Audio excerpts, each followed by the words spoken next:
అనే అతను ఈ కంటెస్టెంట్ హరిత హరీష్ కంటెస్టెంట్ ని బేసిక్ గా నువ్వు ఆడవాళ్ళతోనే ఆడతావు అనే ఒక స్టేట్మెంట్ అయితే పాస్ చేశాడు. అసలు ఫస్ట్ తవ్వాల్సిందే ఇక్కడ నుండి.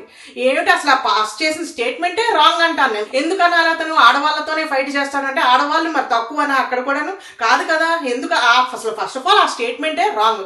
లేడీస్ తోనే ఫైట్ చేస్తాడు అనే స్టేట్మెంట్ ని ఎందుకు అడ్రస్ చేయలేకపోయారు మీరు? సో ఇప్పుడు ఆయన స్టేట్మెంట్ ప్రకారం ఇమాన్యుయల్ నేను లేడీస్ తోనే ఆడతాను అంటున్నాడు.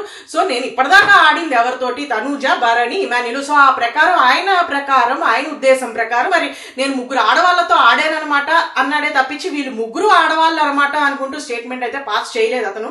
అక్కడ అబ్బాయి అన్న స్టేట్మెంటే తప్పు. ఫస్ట్ ఆఫ్ ఆల్ ఆడవాళ్ళతోనే ఫైట్ చేస్తారు అన్నప్పుడు ఆడవాళ్ళు తక్కువ, ఫైట్ చేయకూడదు ఆడవాళ్ళు, నీ కాంపులో అందరూ ఈక్వల్ గా ఉండాలంటావు కదా. మరి ఈయన అన్న స్టేట్మెంట్ తప్పు అయితే ఫస్ట్ ఆఫ్ ఆల్ వాళ్ళందరూ ఆర్గ్యూ చేసింది ఏంటి అక్కడ అంటే ఆడవాళ్ళని తక్కువ చేసి మాట్లాడుతున్నాడు ఈయన, ఆర్ లేకపోతే వీళ్ళిద్దరిని లేడీస్ అంటున్నాడు అని రెండు విధాలుగా కూడా దాన్ని ప్రొజెక్ట్ చేసేసారు. అక్కడ ఫస్ట్ ఆఫ్ ఆల్ మన ఇమ్ము అన్న స్టేట్మెంటే రాంగ్.